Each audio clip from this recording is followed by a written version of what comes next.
బావా ఓ మాట అడగమంటారా? అక్కయ్యకి మీకు ఏంటి గొడవ? మీకిష్టం లేకపోతే చెప్పొద్దు.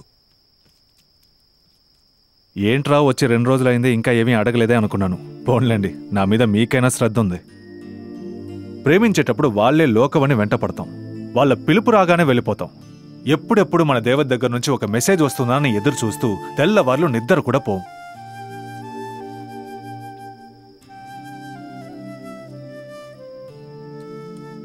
మనతో మాట్లాడితే చాలని, రోజంతా మనతో కలిసి తిరిగితే ఎంతో బాగుంటుందని మనసు కొట్టుకుంటుంది. ఇక మనం ఆ అమ్మాయి కోసం వెంట పడతాం. హచ్చాడ్లు వచ్చే ఆ కుక్క పిల్లల. కానీ తాళి కట్టించుకున్నాక అలాగే ఉండాలనుకుంటారేమో. ఫోన్లో మాట్లాడుకునే వాళ్ళం ఎదురుగా మాట్లాడుకుంటున్నాం, విడివిడిగా ఉండే వాళ్ళం కలిసి ఉంటున్నాం. అంత ప్రేమించి పెళ్లి చేసుకున్న అమ్మాయి ఇంట్లో ఉన్నప్పుడు ఇక మనసేం కొట్టుకుంటుంది చెప్పండి? కానీ ఇప్పుడు అమ్మాయిలంతా అబద్ధాలు ఆడేవాళ్ళని, కవిత్వం చెప్పేవాళ్ళని నమ్ముతున్నారు. కొందరు మగాళ్ళు గట్టిగా కౌగిలించుకుని దగ్గరగా నుంచుని, డార్లింగ్ నిన్ను వదిలి వెళ్ళడానికి మనసు రావట్లేదు, కానీ డ్యూటీ ఉంది అది ఇది అని నమ్మిస్తున్నారు. నాకు మళ్ళీ నిజం మాట్లాడితే, ఓ నేనంటే ఇష్టం లేదు, నా మీద ప్రేమ లేదు, దోమ లేదని డైలీ ఒకటే గొడవ. మరి కళ్ళల్లో కళ్ళు పెట్టి చూసుకుంటూ కూర్చుంటే మనకి తిండి ఎవరు పెడతారు? పని చేయొద్దు. ఉద్యోగం పురుష లక్షణం అని వీళ్లే అంటారు. మనం రోజు పనికి వెళ్తే నాకన్నా పనే ముఖ్యమని గొడవ పడతారు. ఇక మనిషి ఎలా బతుకుతాడండి? ఉన్నమాట మాట్లాడితే ఎప్పుడు నాతో గొడవ పెట్టుకుంటున్నారని ఏడుస్తుంది. మరుక్షణ ఆ ఏడుపు కోపంగా మారుతుంది. నా వాళ్ళందరినీ వదిలిపెట్టేసి నువ్వే ముఖ్యమని వచ్చాను చూడు, నన్ను అనాలి. తిరిగి మళ్ళీ ఇంటికెళ్ళిపోతే రానివ్వకపోతారా అని తనకి తానే ప్రశ్నించుకుంటుంది. పోన్లే ప్రతిసారి అడుగుతుంది కదా అని ఓ రోజు కోపంలో వెళ్ళిపో అన్నాను. ఎప్పుడంటాడా అని ఎదురు చూస్తోందో ఏమో, వెంటనే బ్యాగ్ తీసుకుని బయలుదేరింది. సరే కోపంలో వెళ్ళిపోయింది. బెజవాడ ఏమైనా పక్కనే ఉందా? 250 కిలోమీటర్లు. వెళ్ళి చేరుకున్నానని ఒక్క ఫోను, అది వద్దండి, ఒక్క మెసేజ్, మహా అయితే 10 పైసలు. ఏ కబురు లేదండి. ఒక నిజం చెప్పునా, తను వెళ్ళిపోయిన వారం రోజులుగా మీరు వచ్చే వరకు సరిగ్గా నిద్రపోయి ఎరగనండి. ఒకవేళ చెప్పినా నమ్ముతుందేంటి? మీరు భోంచేయండి. ఓ ఆడపిల్ల గొడవ పెట్టుకుని పోయిందే, క్షేమంగా ఇంటికి చేరిందా లేదా అని ఒక్క ఫోన్ చేసి అడిగుండొచ్చు కదా. ఒక్క ఫోను, అది వద్దండి, ఒక్క మెసేజ్, మహా అయితే 10 పైసలు.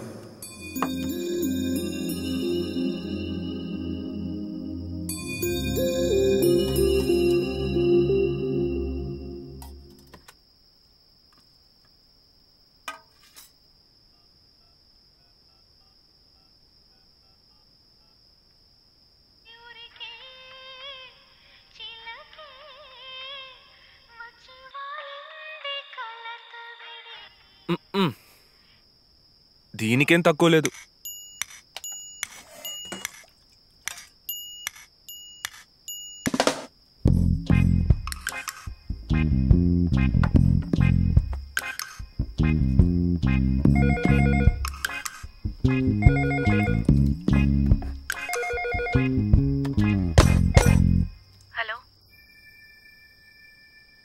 హలో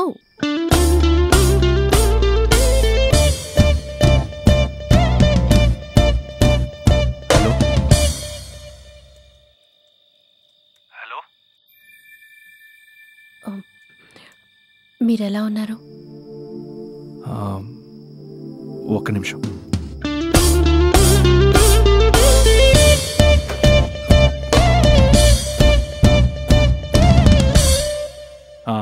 బాగున్నాను. నువ్వెలా ఉన్నావు? ఉన్నాను. బాగున్నానే. నువ్వు అబద్ధం చెప్పచ్చుగా, నేను సంతోషపడేవాణ్ణి. ఏ నేను సంతోషపడ్డానికి ఒక అబద్ధం మీరు చెప్పరు గాని నేను అబద్ధం చెప్పాలంటారు? సరే సరే సరే, కోపడకమ్మా తల్లి. ఇక నుంచి మనం గొడవ పడకుండా ఉందాం. సరే, నాకేం కోపం లేదు.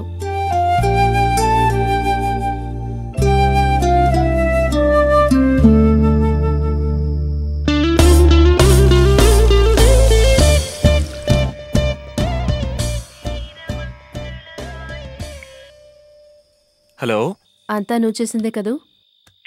ల్యాండ్ లైన్ నుంచి ఫోన్ చేసింది. మీ ఆయనకి నీతో మాట్లాడాలనిపించుంటుంది, ఫోన్ చేస్తుంటాడు. నన్నంటావే?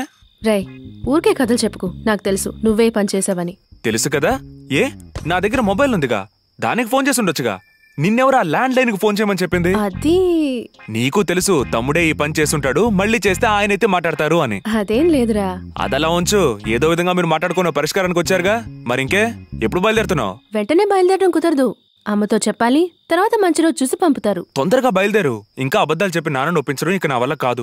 నీ మొగుడు దగ్గరకు నువ్వు వచ్చావంటే నీ కాపురం నిలిపిన తృప్తి నాకు దక్కుతుంది. రే సీను, నేను చెప్పానే ఆ ఎదురింటి పవిత్ర, చూసావా అమ్మాయిని? ఏంటి పెద్ద బిల్డప్ ఇస్తున్నావు నువ్వు? ఆ మొహం చూస్తే మంత్రముగ్ధులం అయిపోతావా? నిజంరా, నీలాంటి కుర్రాళ్ళు తన్ని చూస్తే పిచ్చి పట్టిన వాళ్ళ తిరుగుతారు. చాలా అందమైన అమ్మాయి. నువ్వు తన్ని చూసావనుకో, ఫస్ట్ సైట్ కొట్టాలనిపిస్తుంది, తర్వాత ప్రేమించాలనిపిస్తుంది. ఒకవేళ అదే జరిగిందా, అక్కడుంచి నువ్వు నన్ను శాశ్వతంగా తీసుకురావాల్సిందే. ఏ బావ వాళ్ళకి వీళ్ళకి అస్సలు పడదు. అందుకే చెప్తున్నా, నువ్వు అమ్మాయిని చూడకు, తను చాలా అందంగా ఉంటుంది. సరే వదిలే ఆ అమ్మాయి పురాణం. నువ్వు మళ్ళీ మొదలెట్టకు. నువ్వు పెట్టే, నేను రేపు చేస్తాను. ఏంటో పెద్ద అమ్మాయిని చూడగానే సైడ్ కొట్టాలనిపిస్తుందంట, లవ్ చేయాలనిపిస్తుందంట. నా గురించి తెలియక మాట్లాడుతోంది. Anjaneya, good night.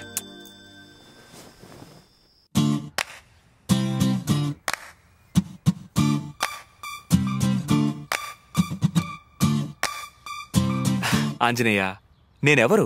5 ఏళ్ల వయసు నుంచే నీ భక్తుణ్ణి. నాలాంటి వాడిని అంత తేలిగ్గా ఎవరైనా మనసు మార్చగలరా? ఆ పవిత్రేంటో పెద్ద అందగత్తంట, చూడగానే ఫ్లాట్ అయిపోతారంట. ఏం బిల్డప్పో మనం చూద్దాం. నా మనసు తను మార్చితే అప్పుడు చూద్దాం.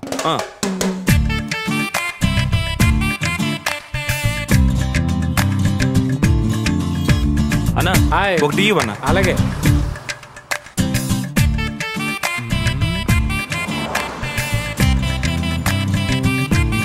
అయ్యా, టీ తీసుకోండి. తమరు ఆంజనేయ స్వామి భక్తులండి? అవునన్నా. పక్కన ఆంజనేయుడు గుడి ఎక్కడుందన్నా? గాంధీనగర్ ఉన్నదండి. సరే సరే.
ఏటండి బాబు అట్టా సొత్త నుంచున్నారు?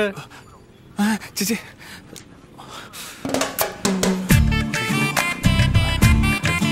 ఇదిగోన్నా.